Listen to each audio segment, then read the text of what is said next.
Se você pudesse salvar 5 pessoas, mas para isso precisasse sacrificar uma, o que você faria? Esse é o tipo de dilema que desafia a nossa intuição sobre o que é certo e errado, mas a filosofia é uma teoria ética que tenta responder a isso de forma racional e objetiva, o utilitarismo. Hoje vamos entender o que é essa teoria, como ela funciona na prática e quais são seus desafios. Também vamos ver como ela pode influenciar decisões do mundo real e, claro, no nosso dia a dia. Então bora lá. Antes de irmos ao ponto para entender do que se trata de fato o utilitarismo, precisamos comentar sobre os autores da teoria, de onde vieram tais ideias. Jeremy Bentham, que viveu entre 1748 e 1832, foi o fundador do utilitarismo. John Stuart Mill, seu sucessor, digamos assim, viveu entre 1806 e 1873. Jeremy Bentham e Stuart Mill, guarda esses nomes, foram dois dos principais filósofos do utilitarismo, uma teoria ética que avalia a moralidade das ações com base em seus resultados, buscando maximizar a felicidade e minimizar o sofrimento. O utilitarismo fundamenta sua doutrina na ideia de que as ações humanas têm como fim última felicidade. Em O Utilitarismo, segundo capítulo, página 2 de John Stuart Mill, temos que, abre aspas, as ações estão certas na medida em que elas tendem a promover a felicidade e erradas quando tendem a produzir o contrário da felicidade. Por felicidade entende-se prazer e ausência de dor, por infelicidade, dor e privação de prazer. Então, de acordo com Mill, quando estudamos, trabalhamos, nos esforçamos pelas nossas conquistas, quando estamos com quem gostamos, nossas famílias, amigos, namorado ou namorada, etc., todos estes são exemplos de caminhos para aquilo que de fato queremos alcançar, a felicidade. No fim, buscamos estas coisas para estarmos felizes. A nossa realização pessoal nessas ações está contida na nossa felicidade.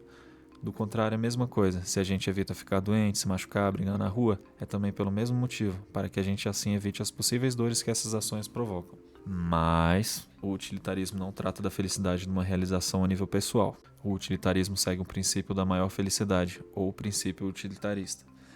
O que é proposto nele é que a felicidade seja trabalhada para o coletivo, ao máximo de extensão possível. O utilitarismo é coletivista, o bem-estar geral é a prioridade, não individual. Uma ação só vai ser considerada moral se ajudar a proporcionar a maior quantidade de felicidade ou prazer possível ao maior número de pessoas.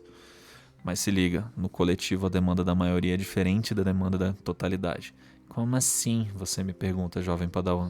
Via de regra, o utilitarismo vai agir conforme que dá para atender às necessidades de uma maioria, afinal de contas os seres humanos são diversificados demais, e sempre vai ter alguém que vai fazer parte das exceções. Isso se for um problema simples, onde apenas é questão de gosto. Exemplo simples.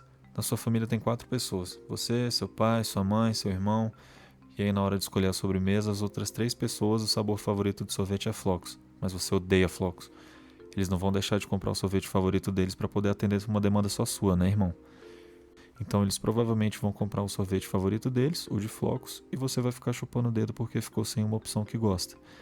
Nesse caso é mais simples, porque provavelmente eles comprariam algum outro sabor que te agradasse ou ainda, numa negociação, eles poderiam optar por uma segunda opção que servisse para todo mundo na casa e aí você não ficaria de fora sem aproveitar.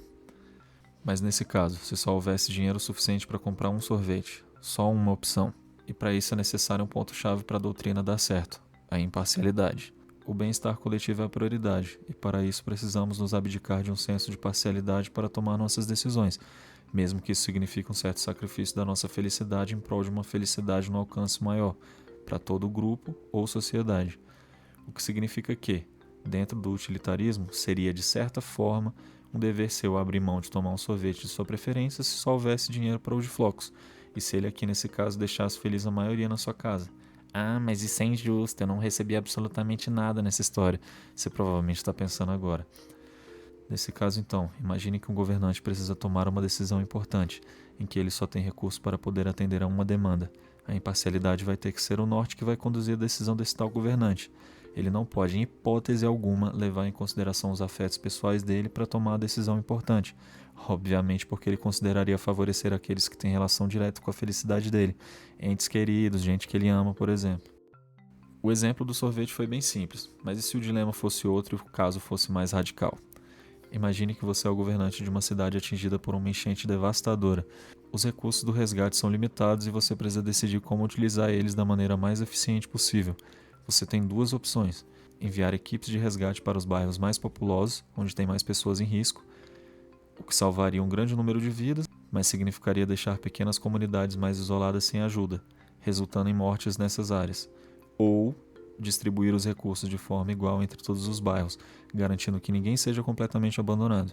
No entanto, isso pode significar que os resgates sejam mais lentos e, no total, mais pessoas podem acabar morrendo. A decisão deve ser imparcial, pensando no bem-estar coletivo. Mas como definir a melhor escolha? É mais justo salvar o maior número possível ou garantir que todos recebam alguma ajuda, mesmo que isso signifique menos vidas salvas no total? Nesse caso, então, se você fosse o governante e seus familiares morassem nas zonas mais isoladas, mas a prioridade fosse o salvamento das zonas mais populosas, seria antiético se você usasse os recursos dispostos para poder priorizar o salvamento de sua família, entendeu? Por isso a necessidade da imparcialidade aqui. Isso de acordo com o utilitarismo. Não precisa tacar pedra em mim, ainda, ok? Outro ponto importante a se mencionar sobre o utilitarismo é que ele é uma doutrina consequencialista, o que significa que as intenções não são relevantes. Não importam, o que importa é o resultado. Não importa se a ação foi por interesses egoístas ou por ato de generosidade. Se o resultado da ação levar ao bem-estar, ela é uma boa ação. Exemplos com os porquês por trás de uma ação.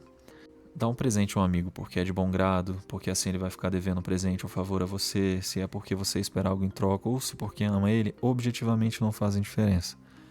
No caso, digamos que um cachorro sumiu e há uma recompensa por achar ele, se você vai procurar ele porque sabe que o bicho faz parte da família e como dever você precisa achar o bicho e devolver, porque se fosse contigo gostaria que fizessem o mesmo, ou até porque simplesmente está de olho na recompensa, não faz diferença em nenhum dos casos. Sua intenção não seria levada em conta, apenas o ato em si que seria avaliado se foi bom ou ruim. Se a consequência gerar maior utilidade, felicidade para um número maior de pessoas, o ato é moral, bom. Se a consequência gerar maior dor e infelicidade, o ato é julgado ruim, antiético, imoral, injusto. Lembra daquela pergunta que eu fiz lá no início? Se você aceitaria salvar 5 pessoas, mas para isso precisasse sacrificar uma? Então, sabendo do que você sabe agora, qual seria a sua decisão? Um exemplo bem comum utilizado para poder exercitar o pensamento utilitarista é o problema do trem desgovernado. Você provavelmente já se deparou com esse problema antes. A situação é a seguinte: há um trem indo em direção a um grupo de 5 pessoas nos trilhos. Você tem o poder de mudar o curso do trem, o direcionando para outra pista, onde há apenas uma pessoa.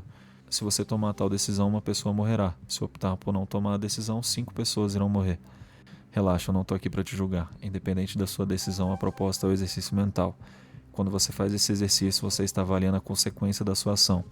A questão que está em jogo aqui é de que, de acordo com o utilitarismo, nós deveríamos optar por salvar as 5 pessoas, mesmo que ao custo do sacrifício de uma. É óbvio que, como de costume nesses dilemas morais filosóficos, sempre dá para complicar mais ainda a situação proposta.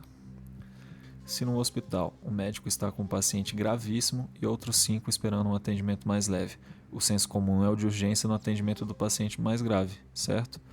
Mas tem como a gente extrapolar. Se o mesmo médico tem 5 pacientes precisando urgentemente de transplante de órgãos, um paciente precisa de um fígado, 2 precisam de rins, outro precisa de pulmão e o último precisa de um coração. E na outra sala há um paciente saudável, apenas com um problema leve, como um braço quebrado.